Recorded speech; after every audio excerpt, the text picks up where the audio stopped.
Welcome back to the channel, welcome back to our new video. আশা করি সকলে ভালো আছো, সুস্থ আছো। আমি এখন আপাতত একটু ভালো আছি। হয়তো মুখ টুক দেখে ভাবছো যে উনি বলছে যে অসুস্থ ছিল, কই সেরকম তো, কিন্তু মুখটা আমার ফুলে গেছে, দেখতে পাচ্ছ তো। মাঝে মাঝেই আমি অসুস্থ হয়ে পড়ি, ব্যাক পেন হয়, পুরো শরীরকে ধরে নেয়। তাই এই নিয়ে তো বসে ভিডিও, ওই অন্যান্যদের মতো যে আমাকে বিশাল পয়সা ইনকাম, হ্যাঁ সবাই চায় এখান থেকে পয়সা ইনকাম করতে, আমিও চাই। একবার তো ইনকাম হয়েছে, সেই লোভটা ছাড়তে পারে না প্রত্যেকেই, তাই না? তা আমরা আমাদের ভিউয়ার্সদের কখনো হারাতে চাই না, তাই তাদের কাছে ক্ষমা প্রার্থী আমরা, যে সত্যি তোমাদের কাছে ভিডিও দিতে পারিনি আমার অসুস্থতার কারণে। তা চলো, আজকে থেকে চাইবো কন্টিনিউ করার চেষ্টা করব, যদি আমি সুস্থ থাকি। চলো শুরু করছি। আজকে কাদের নিয়ে বলবো, দু তিনটে পয়েন্ট হয়তো আমার ভিডিওতে থাকবে। আশা করি তোমরা মন দিয়ে শুনবে, বুঝবে, তারপরে আমার কমেন্ট বক্স খোলা আছে, সেখানে তোমাদের মূল্যবান মতামতটা জানিয়ে যাবে, তাই তো? এটুকুনি আমরা আশা করি। তা চলো শুরু করা যাক। আরও হ্যাঁ বলে দিই, হয়তো একটু নয়েজ আসতে পারে, আমি এই কিচেনে বসে ভিডিওটা করি, কারণ লাইটটা বেশ সুন্দর আসে বলে, সানলাইট। তা আমার ঘরের পেছন দিকটা একটা কারখানা তৈরি হচ্ছে, দুটো তিনটে হয়ে গেছে, পাশাপাশি আর একটা হচ্ছে, তার আওয়াজটা, নয়েজটা হয়তো আসতে পারে, তোমরা সেটাকে প্লিজ একটু ইগনোর করো। চলো আমার পাশে থেকো, আমি আশা করবো এটাই, এই আশা নিয়ে আমি আমার ভিডিওটা স্টার্ট করছি। চলো এবার স্টার্ট করি। কাকে নিয়ে বলছি? আমাদের পিপাল টিপাল বলবো না, পিঙ্কি, তার মেয়ে রিমি, ওদিকে প্রীতম, ওদিকে দিশানি, এদের নিয়ে যে কাণ্ডটা কদিন ধরে এই ওয়াইটিতে হলো, তার মধ্যে আমাদের বাবলি ম্যাডাম, তাকে কে না চেনে। সত্যি উনি একজন সমাজসেবী বললে ভুল হবে, প্রকৃত মানুষ। উনি মানুষের ধর্ম পালন করেন, যে যেখানে উনি কথা বলে বোঝেন যে না, ওদের সম্পর্কটা টেকার দরকার, সেখানে উনি অতি অবশ্যই তার সম্পূর্ণটা দিয়ে সেখানে টেকানোর চেষ্টা করেন। এবার পিঙ্কি পাল ওরা নিজেরা কন্ট্যাক্ট করে ওনার কাছে গিয়ে ওনার সাহায্য চেয়ে যদি মেয়েকে সুস্থ রাখতে পারে। মেয়ের অবর্তমানে নিশ্চয়ই যায়নি বা অমতে যায়নি, মেয়েও সাথে গেছে, তোমরা সবাই দেখেছো। সেখানে প্রীতম ফোন করে যাচ্ছে, আমরা অনেকেই জানি, লাইভ চলছে, সেখানে তাদের সঙ্গে কথা বলছে, উনি বলে দিচ্ছে যে এই মুহূর্তে তোমরা কেউ ফোন করো না, আমি ধরতে পারবো না, আমি পরে কথা বলছি। আমরা প্রত্যেকে প্রতিটা লাইভ দেখেছি, উনি কিন্তু প্রীতমের সঙ্গেও কথা বলেছে, আর ওই কিমা, যাকে পতিতা বলা হয়, তার ফোনও ধরেছে। সেখানে মিথ্যেবাদী কি বলল, যে আমার ফোনও ধরেনি। তা যার জীবনটাই মিথ্যে দিয়ে সে কি করে সত্যি কথা বলবে? আমি রিমিকে একটা কথা বলবো, সত্যি প্রথমে তোকে হ্যাটস অফ, যে সত্যি ভালোবাসা এখানে জিতিয়ে গেছিস তুই, যে তোর বর যদি অন্য কাউকে ভালোবেসে সুখী হয়, তুই তার হাতে তুই ওকে তুলে দিয়েছিস, সেটাও ও নিতে পারছে না। আমি প্রীতমকে বলবো, তুই ভুল বুঝেছিস দিদিভাইকে, এই বাবলি ম্যাডামকে, তুই দিদিভাই ডাকছিস তাই বললাম। তুই কি বলছিস যে আমাকে, আমি যেতে চেয়েছি একদিন পর, ওনার অত সময়, তুই যতই একজন সেলিব্রিটিস নিজেকে ভাবিস, ওনারও তো সময়ের দাম আছে। তুই ভিডিও করে বলছিস আমার মা সেদিন যেতে পারবে না, তাই আমি বলেছি যে পরের দিন।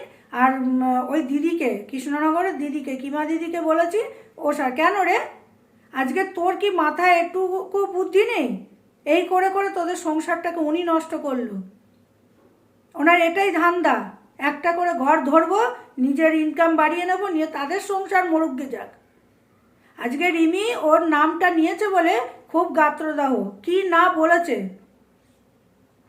বাঁশ ঢুকিয়ে খুঁচিয়ে দেবো, এ করবো, এ কথাগুলো হয়তো এখন আর তোলাটা উচিত না, তবু তোমাদের বোঝানোর জন্য, তোমরা তো মাঝে মাঝে ভুলে যাও,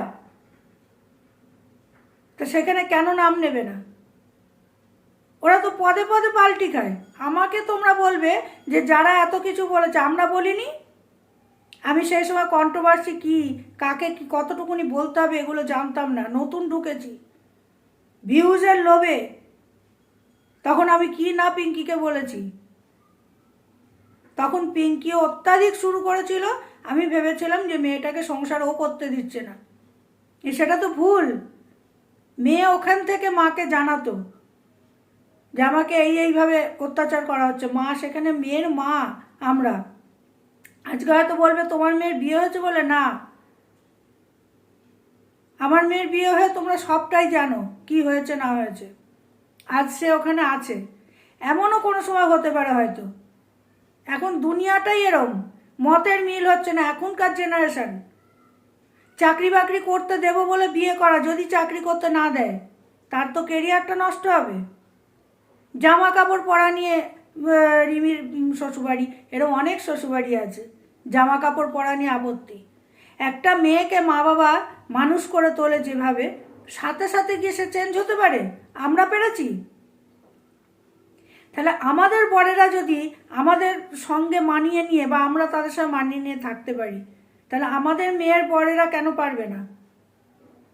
আজকে টিপালকে আমরা কেন বলেছি, উনিও তখন আমাদের বলেছিল বলে ওনার উপর রাগ। উনি না জেনে বলেছে আমরা পুনেতে চাকরি কাজ করি লোকের বাড়ি, তাই ওনার উপর রাগটা হয়েছিল। উনি অন্য ঘরে গিয়ে কমেন্টটা করে এসেছিল। তা আজকে সব কিছুর জন্য আমি আপনাদের কাছে ক্ষমা চেয়ে নিলাম যে ওই মেয়েটার জন্য আমরা অনেক কিছু বলেছি আপনাদের, মা নামের কলঙ্ক, হ্যান ত্যান অনেক কিছু। আজকে বুঝি যে সত্যি একটা মা, লাস্ট পর্যন্ত সেই পিঙ্কিরই দোষ হলো। সে কিন্তু মাথা পেতে নিয়েছে যে হ্যাঁ আমি মা, ও যদি চায় ওখানে গিয়ে সংসার করতে, আমি এখনও বলছি মেয়েটা চেয়েছিল সত্যি, কিন্তু যেহেতু ওর মাথার ঠিক নেই, সেটাকে পাগল বলবো না, ও ভালোবাসায় পাগল। এরম ভালোবাসা কজন বাঁচতে পারে? তাই জন্য অনেকেই লিখেছে ভালোবাসার জিত। সত্যি ভালোবাসা জিতে গেছে আজকে। এখনও যে ভালোবাসায় যে সবাইকে জেতানো যায়, রিমি তার আদর্শ। রিমি একটা ইতিহাস গড়ে দিয়ে গেল। তো এবার আসি আমি ওই কিমার কথায়। কিমা অনবরত লাইভ করে বসে সুতোপার পিন্ডি চটকাচ্ছে। কিমার ভিউয়ার্সদের আমি বলবো, যেখানে একটা সংসার ভাঙলো রিমি প্রীতমের, সেখানে তোমরা কি করে এই মহিলাটাকে সাপোর্ট করছো ওই টন্ডিপ টিনার সংসার ভাঙার জন্য?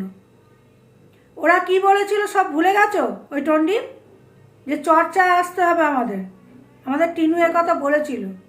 আজকেও পরকীয়া করেছে কি করেনি সেটা ওর বরের কারণেও বলেছিল যে আমার বর এই যে জিনিসগুলো করছে তাই আমি শিখে, সেটাও তোকে শিখিয়ে দিতে পারে। কল রেকর্ডিং কিন্তু ইউআইটিতে নতুন নয়, অনেকের গলার ভয়েস চেঞ্জ করে এখানে প্রদর্শন করা হয়। তোমরা এবার কী করে ভাবছো যে ওটা টিনুর গলা? এতই কাঁচা সবাই, ও দেখছে ওয়াইটিতে কি চলছে, ও সেখানে ওইগুলো বলবে? কি সুন্দর বুদ্ধি না তোমাদের! আজকে কিমার ভিউয়ার্সদের বলি, যেমন ও তেমনি তোমরা। তাই তোমরা এত মানুষ পৃথিবীতে আছে যে এরম ধরনের নোংরা ঘাটতে পছন্দ করে। আজকে তোমাদের না দেখলে বুঝতাম না। লাইভ করতে বসে একটা বয়স্ক মহিলা, ওর তো কম বয়স না, যথেষ্ট বয়স হয়েছে, সেখানে সুতোপাকে উদ্দেশ্য করে যে অঙ্গভঙ্গিগুলো করেছে তার জন্য ধিক্কার জানাচ্ছি আমি প্রত্যেককে। একটা মহিলা হয়ে একটা মহিলাকে যেভাবে নোংরা ইঙ্গিত করেছে তার জন্য প্রতিবাদ চাই। সরি, এখানে আমিই বলছি ওই বাবলি ম্যাডামকে, আপনি তো এত জনের জন্য করেন, হয়তো বলবেন আমাকে হায়ার না করলে কি করে বলবো। আপনার নামে মিথ্যে কথা বলছে ওই মহিলা যে আমার ফোন ধরেনি। আমরা প্রত্যেকে সাক্ষী যে কিমা ফোন করেছে, সেখানে উল্টো পাল্টা বলে যাচ্ছে পিঙ্কি খারাপ, রিমি খারাপ, ওরা ভালো।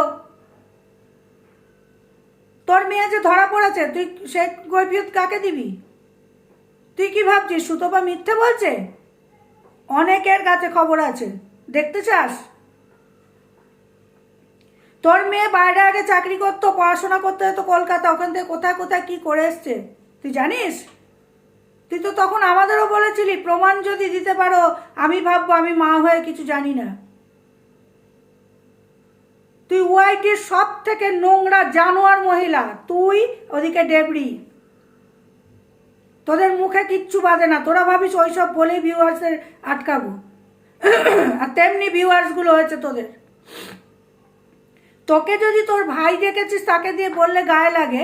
আমরা চোখের সামনে দেখছি কি করছিস না করছিস। রেস্টুরেন্টে গিয়ে খাচ্ছিস, মিথ্যে কথা বলে দিচ্ছে তোর ভাই, কোনো কাউকে নিয়ে যায়নি। থানার এই কোর্টের ওখানে গিয়ে ছেলে নিয়ে বসে আছিস, সেখানে মিথ্যে বলা হচ্ছে। জন্মদিনে সারপ্রাইজ বলছিস লোককে, যে আমি তো জানাইনি। আর কত মিথ্যে বলবি? সুতপাকে ওর ভাগনাকে দিয়ে, ওর বান্ধবীর ছেলেকে দিয়ে যে নোংরা কথা বলছিস, তোরা প্রমাণ দিবি। তোরা চোখে দেখেছিস? ওদিকে আমাদের এদেশের যে একজন আছেন মেল ক্রিয়েটার, সে পর্যন্ত অনবরত জঘন্য কথা বলে, তার বউকে দিয়ে বললে তার গায়ে লাগে। এই করে করে বাড়ি হাঁকাচ্ছে। এখন যদি কেউ বলে বউকে হোটেলে পাঠিয়ে সেই টাকায় বাড়ি করছে, খুব ছ্যাঁক করে গায়ে লেগে যাবে। প্রতিটা মুহূর্তে আমি প্রমাণ দেবো, ওরা বলে তারপর আমি বলি। তো দে প্রমাণ। দিনের পর দিন সুতপাকে তোরা ইনসাল্ট করছিস, তোরা যা নয় তাই বলেছিস। তারপরে গিয়ে একটা মুখ খোলেও, একবার ফোঁস করলে তোরা নিতে পারিস না। সুতপাকে দুদিন দেখিস নি, তাই সুতপা বলেছে হ্যাঁ তোর মেয়েকে ধরেছে তাই গেছিলাম, আমায় ডেকেছে। তা আমি ভিডিওটা বেশি বড় আমি করব না, কারণ কোনোদিনই আমার বড় ভিডিও আসে না। যারা যারা এই কুলাঙ্গার আছে একজন, ওই আমাদের পরদেশি, মানে পরদেশি না, আমাদের যে কি আমাদের যে দেশ, মানে বাংলাদেশকে আমাদেরই দেশ বলবো, সেখানের যে এক কুলাঙ্গার, এরা যেভাবে টিনুকে যা নয় তাই বলছে, ও মেনে নিচ্ছে। ও কারণ জানে যে ওদের বলে লাভ নেই, যার বরই তাদেরকে উস্কে দিচ্ছে বউকে বলার জন্য। সেখানে আমরা কোন ছাড়? ওর এত পয়সার হয়েছে। এরপরে যে তোমরা বলছো না অনেকে যে কিমার মেয়ে, কিমার মেয়ে না, ওর সাজগোজ দেখেছো? ও নিজে ঢুকবে ও বাড়িতে বউ হয়ে। ওই জন্য অনবরত বলে গামলা তুই ঢোকারও চেষ্টা করিস না। ওকে আগা 5 তলা গাছে বেঁধে পেটানো উচিত ওই কিমাকে। ওর মা বাবা ভাই বোন বলে তো কিচ্ছু নেই, ওর যে কোন জাত সেটাই ও জানে না। ওই জন্য কোনো মর্ম বোঝে না, যাকে তাকে যা খুশি বলতে পারে। তা চলো ভিডিওটা শেষ করার আগে আমি পিঙ্কিকে একটা কথা বলবো, তোমার মেয়েকে তুমি ভালোভাবে রাখো আমি জানি, তবুও তোমাকেও বলছি, রিমিকেও বলছি, তোমরা হয়তো পারবে না, ভালোবাসো তো, ওই ছেলে যদি আবার উস্কায়, কিন্তু উস্কানোতে পা দিও না। তুমি যেমন ছেড়ে দিয়েছো যে ওর বান্ধবীর সঙ্গে ওকে ভালোবাসে জেনে, ছেড়ে দাও। আর বাড়িতে কোনো ছেলেকে আর অ্যালাউ করো না, তোমাদের ভুল এটাই। তো চলো, আর এদিকে কিমাকে বলবো যে কথা বলার আগে 10 বার ভেবে বল। সুতপার পাশে আমরা ছিলাম, আছি, থাকবো, আমরা ছেড়ে দেবো না তোকে। তো চলো, ভিডিওটা যদি ভালো লাগে তাহলে লাইক কমেন্ট করো, আর খুব ভালো লাগলে শেয়ার করে দিও। এখানেই এন্ড করছি।